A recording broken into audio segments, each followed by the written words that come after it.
नमस्कार विद्यार्थियों, अफसर विद्या फाउंडेशन में आपका बहुत बहुत स्वागत है। पिछली क्लास में हमने निम्न पूरा पाषाण काल के प्रसार क्षेत्र और औजारों में विभिन्नताएं देखी। औजारों को दो भागों में विभाजित किया। पहला था पेबल औजार और दूसरा था एशुलियन। विद्यार्थियों, पेबल को भी हमने द्विधारी और एक धारी के अनुसार दो भागों में विभाजित किया था, जिसे हम चॉपर, चॉपिंग या खंडक या गंडासा के रूप में भी विभाजित कर सकते हैं। आज हम देखेंगे मध्यपुरा पाषाण काल कि निम्न पूरा पाषाण काल से आते आते मध्यपुरा पाषाण काल में कौन कौन से चेंजेस हुए हैं। तो आज हम देखते हैं मध्यपुरा पाषाण काल।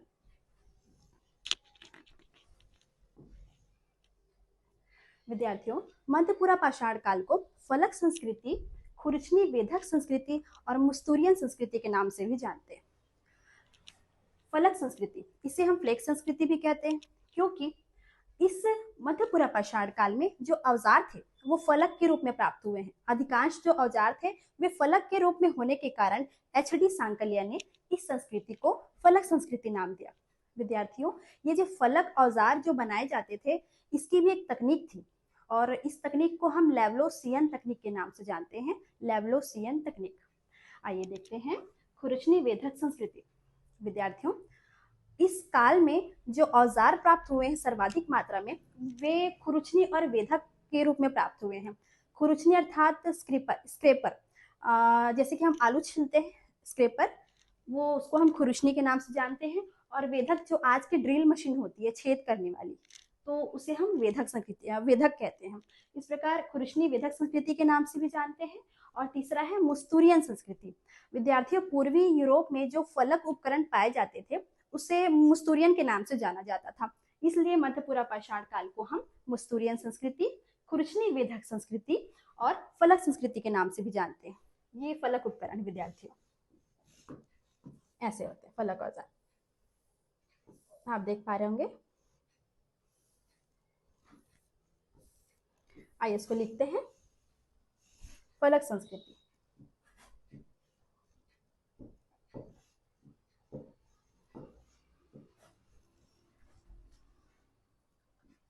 इस काल में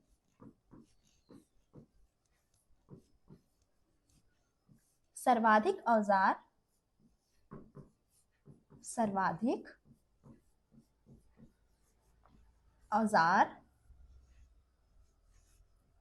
फलक के रूप में प्राप्त हुए। औजार फलक के रूप में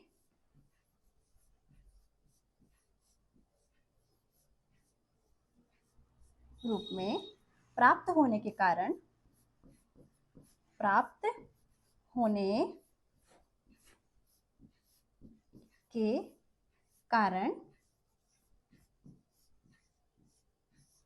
एच.डी. सांकलिया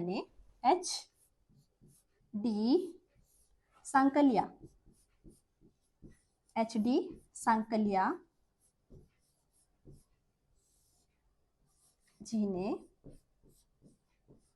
फलक संस्कृति नाम दिया। फलक संस्कृति कहा है या नाम दिया?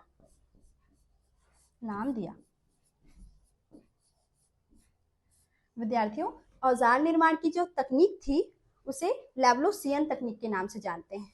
तकनीक है लेवलोसियन, याद रखेंगे, लेवलोसियन।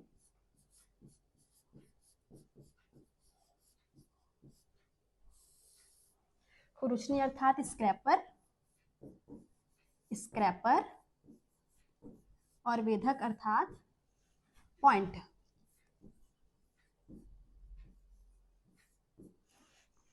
सर्वाधिक औजार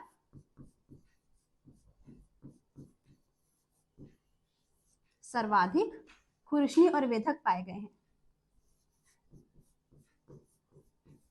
सर्वाधिक औजार क्या थे? खुरचनी और वेधक। खुरचनी और वेधक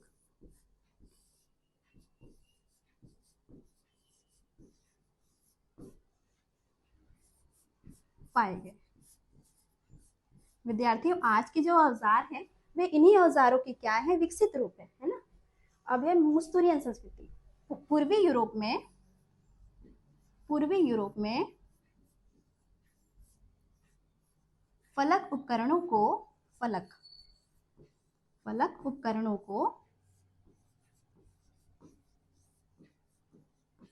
क्या कहा जाता था?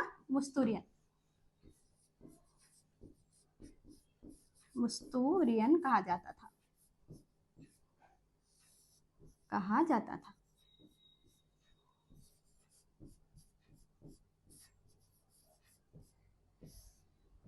चलिए आगे देखते हैं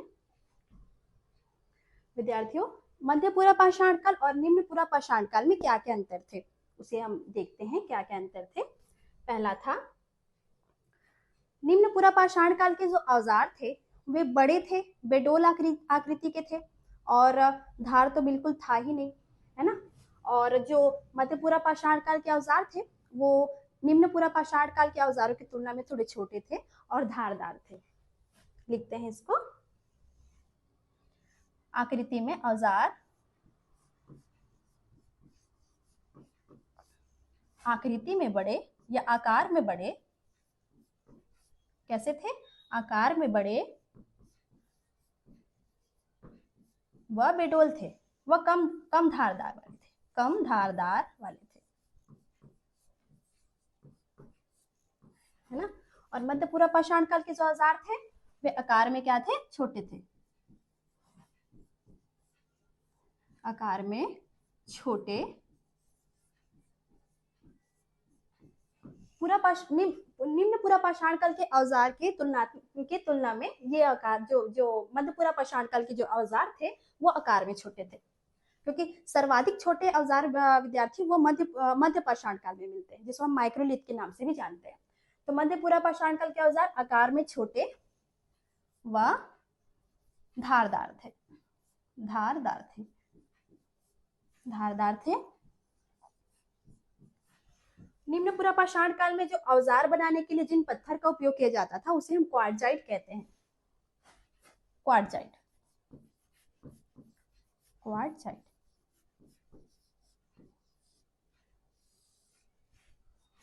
लेकिन मध्य पूर्व पाषाण काल में चर्ट, जिस्पर,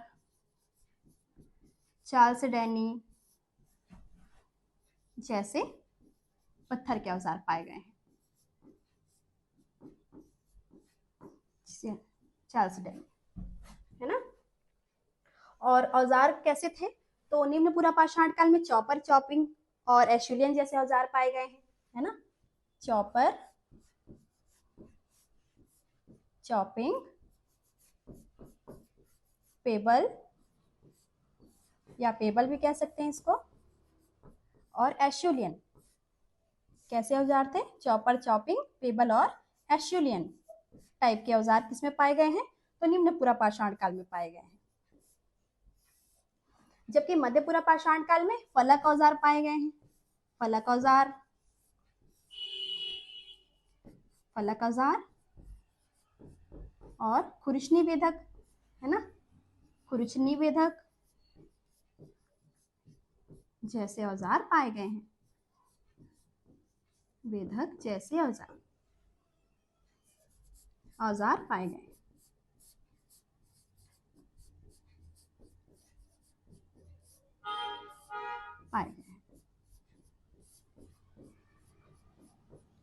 आगे देखते हैं। आइए देखते हैं विद्यार्थियों, मध्य पूर्व पाषाण काल का विस्तार क्षेत्र किन किन राज्यों में था। पहला है राजस्थान।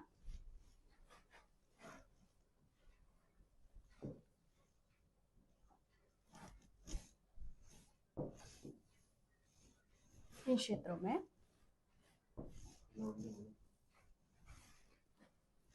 राजस्थान के डिडवाना, राजस्थान के पहला है डिडवाना,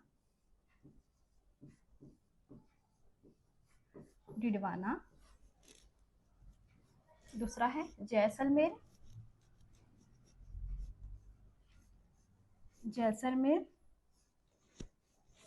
तीसरा है लूनी उद्योग।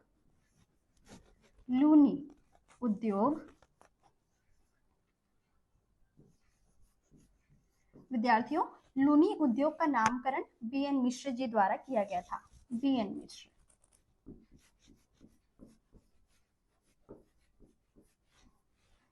और गुजरात के क्षेत्रों में भी है, गुजरात में, महाराष्ट्र में है नेवासा संस्कृति। नेवासा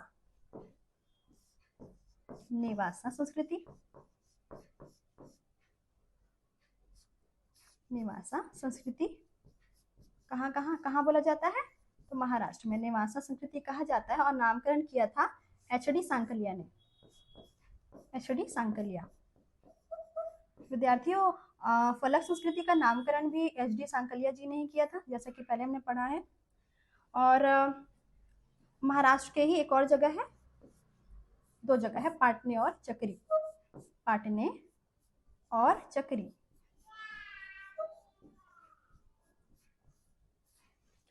आंध्र प्रदेश के कुडप्पा जिले में, आंध्र प्रदेश का कुडप्पा जिला। और उड़ीसा यहाँ पर, उड़ीसा में भी साक्ष्य पाए गए हैं मध्यपुरा पाषाण काल के। यहाँ पर वेस्ट बंगाल, पश्चिम बंगाल में भी। और इम्पोर्टेंट है मध्य प्रदेश के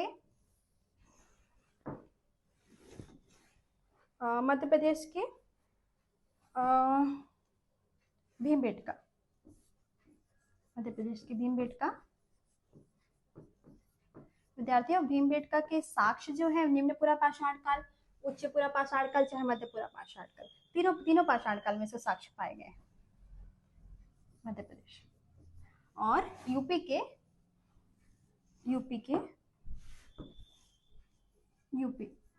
कालपी।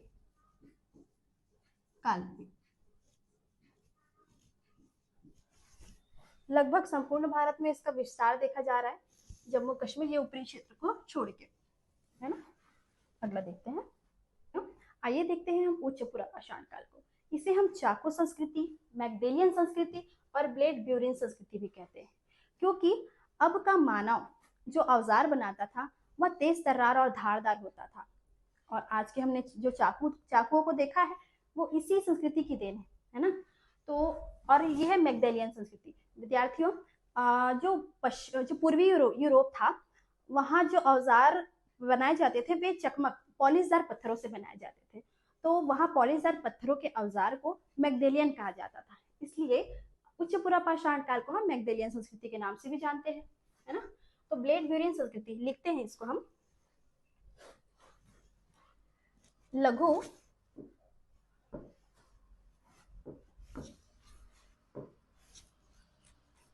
लघु फलक औजार या उपकरण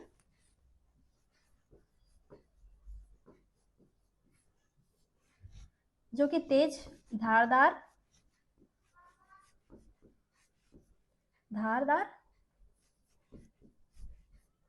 थे, इसलिए इसे ब्लेड ब्यूरिन संस्कृति भी कहते हैं। ब्लेड ब्यूरिन संस्कृति कहते हैं। ब्लेड ब्यूरिन संस्कृति भी कहते हैं।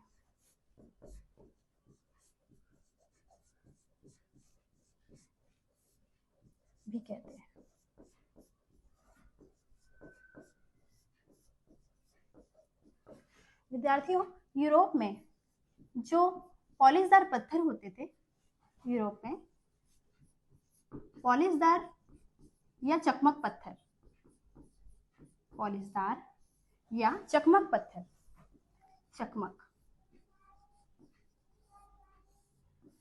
चकमक पत्थरों से जो औजार बनाए जाते थे, जो औजार निर्मित किए जाते थे,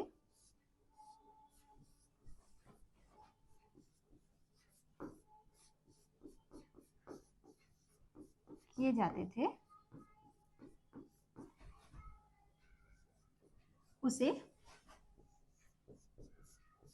मैगडेलियन कहा जाता था।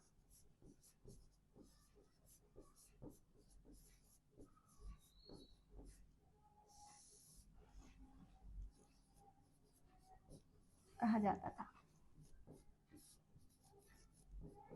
क्योंकि विद्यार्थियों इस काल में भी पॉलिशदार चकमक पत्थरों का उपयोग प्रारंभ हुआ, इसलिए तुलनात्मक रूप से यूरोप में जो पत्थर के औजारों से जो पॉलिशदार पत्थर थे किया जाता था। आइए देखते हैं आगे। उच्च पूर्व पाषाण काल की विशेषताएं देखते हैं विद्यार्थियों।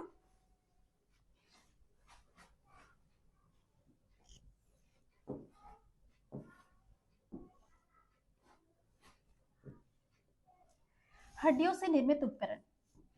विद्यार्थियों हड्डियों से निर्मित जो उपकरण थे हमें आंध्र प्रदेश के मुच्छतला मनुगवी से प्राप्त हुए हैं, जो कि बहुत इंपॉर्टेंट, एक बार एग्जाम में पूछा भी गया है। आंध्र प्रदेश के मुच्छतला मनुगावी, आंध्र प्रदेश के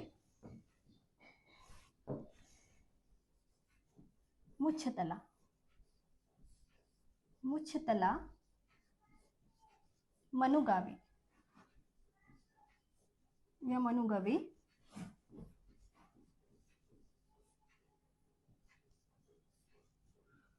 गवी से हड्डियों से निर्मित उपकरण मिले हैं। हड्डियों से निर्मित क्या मिले हैं? उपकरण, है ना? निर्मित उपकरण प्राप्त हुए हैं, जो कि किस काल से संबंधित है? तो उच्च पूर्व पाषाण काल से।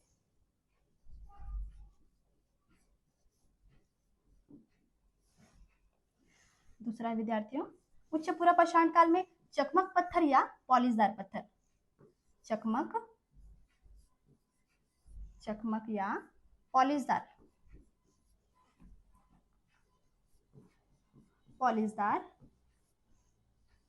पत्थरों का उपयोग किस चीज के लिए किया गया था? तो औजारों के निर्माण में।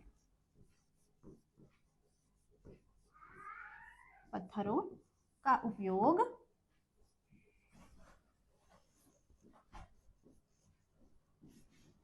औजारों के निर्माण में किया गया था। औजारों के निर्माण में हुआ।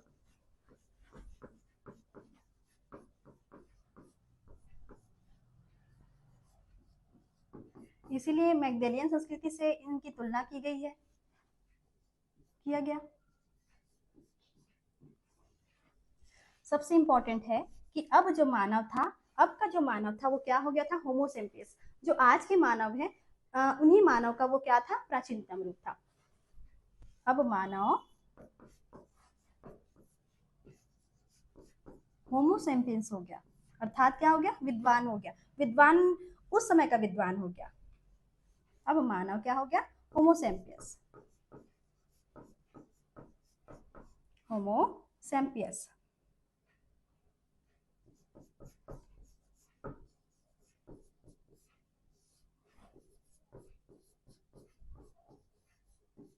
होमो सेपियंस हो गया। इस कारण उन्होंने क्या प्रारंभ किया? तो चित्रकारी प्रारंभ किया। और जिसके प्रमाण हमें कहां से मिलते हैं विद्यार्थियों? तो इसके प्रमाण मिलते हैं हमको मध्य प्रदेश के भीमबेटका से। भीमबेटका का अध्ययन हमने निम्न पूर्व पाषाण काल और मध्य पूर्व पाषाण काल में भी किया था, भीमबेटका से। और ये चित्रकारी जो थी वो नीले रंग के पाषाण में की गई थी, नीले पाषाण पर। इसके अलावा चित्रकारी के एक और साक्ष्य हैं, वह है आंध्र प्रदेश के रेणीगुट्टा से। एवं तीसरा है शुतुरमुर्ग के अंडे के छिलकों पर, शुतुरमुर्ग के अंडों के छिलकों पर अंडे के छिलकों पर भी चित्रकारी की गई, अंडे के छिलकों पर।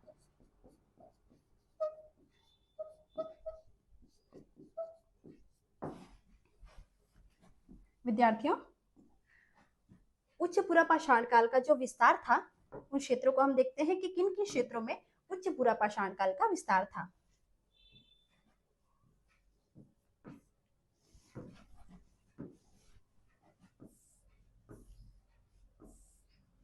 सबसे पहले उत्तर पश्चिम का जो क्षेत्र है अफगानिस्तान के आसपास का, इधर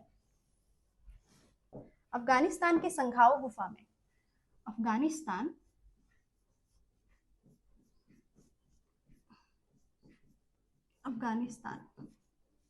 अफगानिस्तान के संघाओ गुफा में उच्च पुरापाषाण काल के क्या पाए गए हैं? साक्ष्य, संघाओ गुफा, है ना। और दूसरा है पाकिस्तान के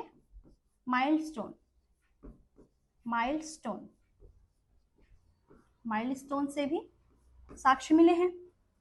उसके बाद है राजस्थान के साक्ष्य लगभग तीनों पाषाण काल में प्राप्त हुए हैं।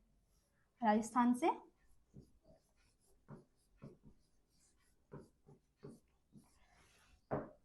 राजस्थान का क्षेत्र था अजमेर का क्षेत्र है बूढ़ा पुष्कर। और एक और क्षेत्र था बैराट, दूसरा है बैराट, यहाँ भी साक्ष्य मिला है। एक और है विद्यार्थियों, उसका नाम है अलवर जिले का हरसौरा। अलवर जिले का क्या है? हरसौरा। इसके अलावा मध्य प्रदेश इंपॉर्टेंट है, इधर मध्य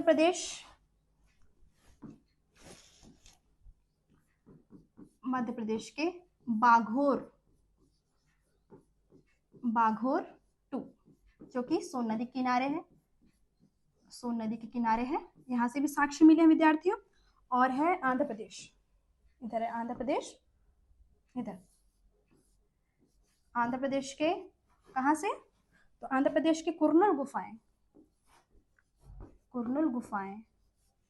कलर चेंज कर देते हैं। कुरनूल गुफाओं से क्या क्या साक्ष्य मिला है? पहला है मानव अस्तित्व के साक्ष्य मिले, मानव अस्तित्व के साक्ष्य मिले हैं। दूसरा है अग्नि के साक्ष्य मिले हैं, और अग्नि के साक्ष्य होंगे तो राख के भी साक्ष्य मिलेंगे। और मानव और पशुओं की खोपड़ी मिली है, मानव या नर या पशु की खोपड़ी।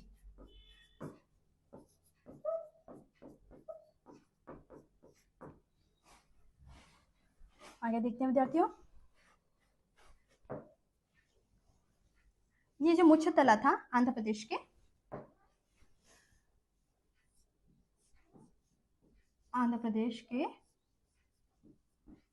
मुख्य तला अभी हमने देखा था, मुख्य तला से क्या मिले हैं? हड्डियों के औजार,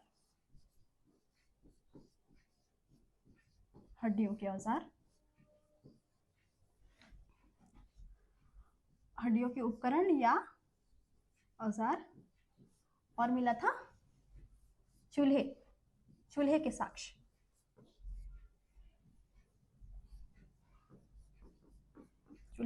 मिले थे। उसके बाद है कर्नाटक से भी इसके साक्ष्य मिले विद्यार्थियों, कर्नाटक से भी साक्ष्य मिले हैं। और गुजरात का एक क्षेत्र है विसिदी से भी साक्ष्य मिले हैं। आइए देखते हैं पूरा पाषाण काल के विस्तार को। विद्यार्थियों, पूरा पाषाण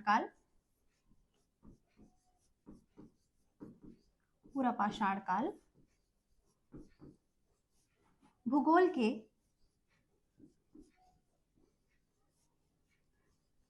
कौन सी युग में था? प्लीस्टोसिन। भूगोल के प्लीस्टोसिन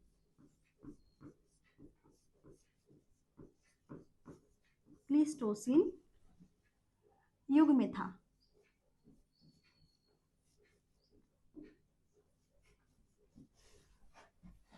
इस कारण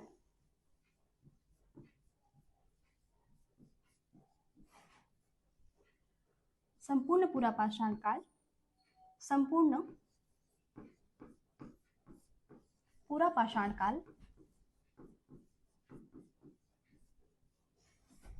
हिम की चादर से ढका रहा।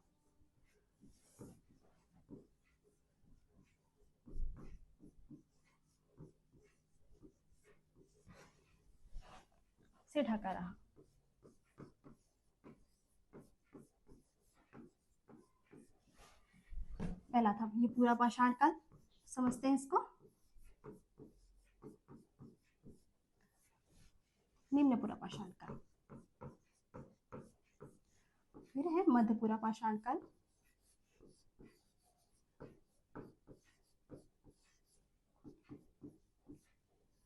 उच्च पूरा पाषाण काल।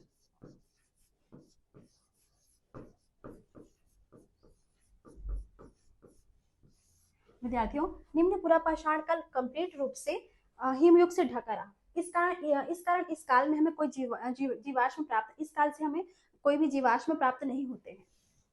उसके बाद क्या होता है, धीरे धीरे जो हिम की चादर है वो कम होती जाती है, जो मध्य पूरा पाषाण काल में थोड़ी कम होती है, और उच्च पूरा पाषाण काल आते आते ये हिम जो है पिघलने शुरू हो जाते हैं, और जो हिम है, हिम की मात्रा जो है बहुत कम हो जाती है।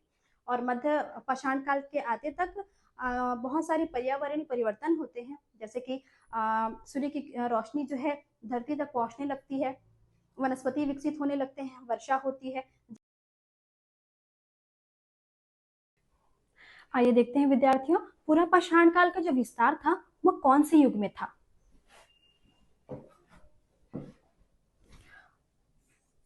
पूरा पाषाण काल का विस्तार,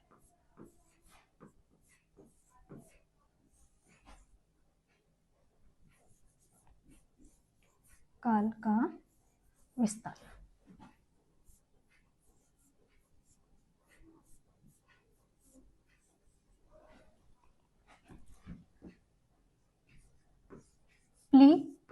प्लीस्टोसिन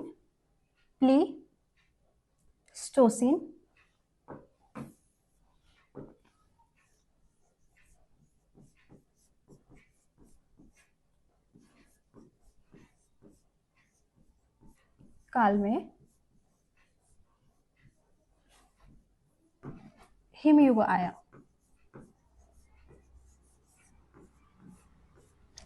प्लीस्टोसिन काल में हिमयुग था। इस कारण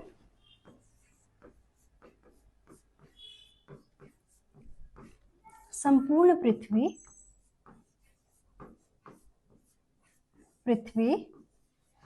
हिम की चादर से ढकी रही।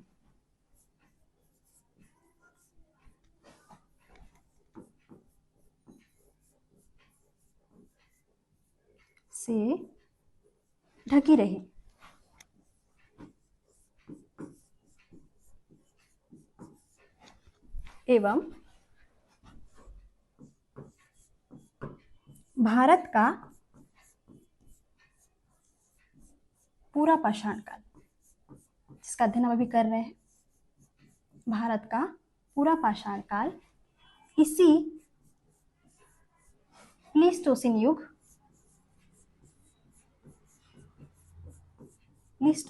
में था। इसी कारण एलपीए अर्थात लोअर पैलियोलिथिक एज, निम्न पूरा पाषाण काल,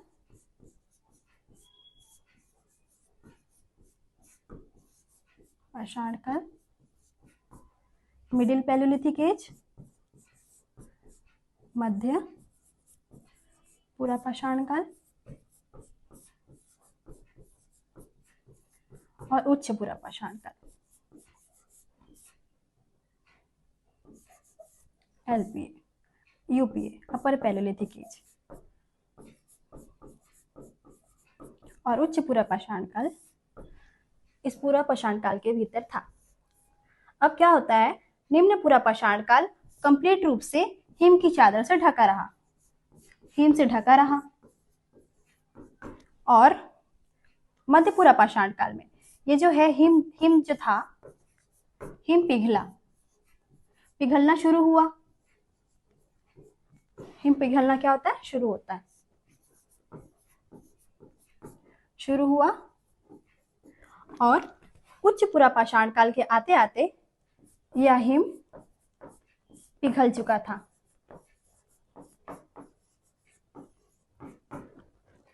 और जैसे ही जो हिमयुग समाप्त होता है विद्यार्थियों, मध्य पाषाण काल स्टार्ट होता है, जिसमें बहुत से पर्यावरणीय परिवर्तन देखने को मिलते हैं।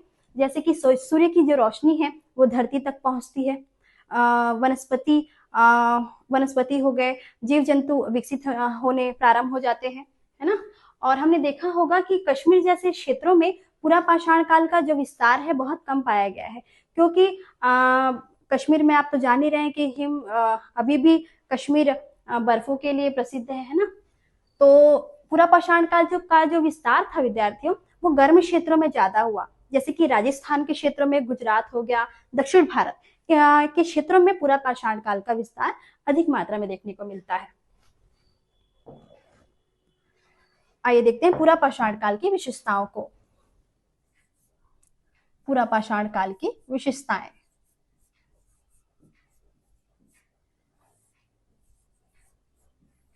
काल की विशेषताएं।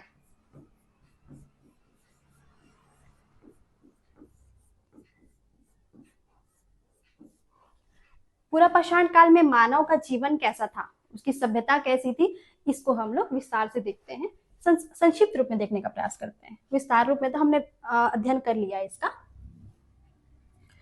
क्या पहले मानव कैसा था, तो मानव क्या करता था, आखेट करता था, शिकार करता था, आखेटक था, है ना। और आखेट क्यों करता था, तो सबसे पहला था भोजन की तलाश में करता था, भोजन के लिए करता था, या तो जल की तलाश में करता था, पानी के लिए करता था, या तो शिकार करते हुए, वह शिकार करते हुए एक स्थान से दूसरे स्थान तक पहुंच जाता था, है ना। और सुरक्षा की दृष्टि से भी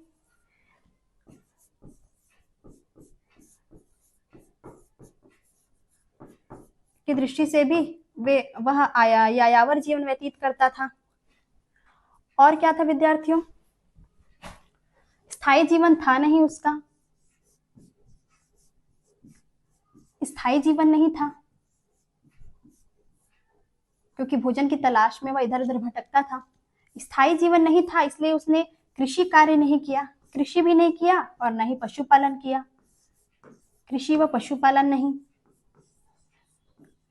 अगर कृषि और पशुपालन नहीं करता था तो खाद्य, वह केवल खाद्य संग्राहक था, खाद्य उत्पादक नहीं था। तो जो उत्पादक थे उसको संग्रहित करने के लिए उसे किसी प्रकार के पात्र की आवश्यकता नहीं थी, इसलिए इस काल में उसने कुछ पात्र भी नहीं बनाया। तो उत्पादक भी नहीं था और क्या नहीं था, केवल संग्राहक था। क्या था, संग्राहक था। उत्पादक नहीं था, इसलिए क्या था, वृद्धभांड भी नहीं बनाए, वृद्धभांड से परिचित नहीं था,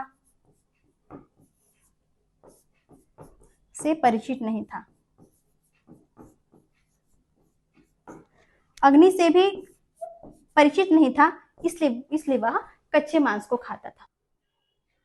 अगली क्लास में हम पूरा पाषाण काल का कंप्लीट एमसीक्यूज देखेंगे। तब तक के लिए नमस्कार।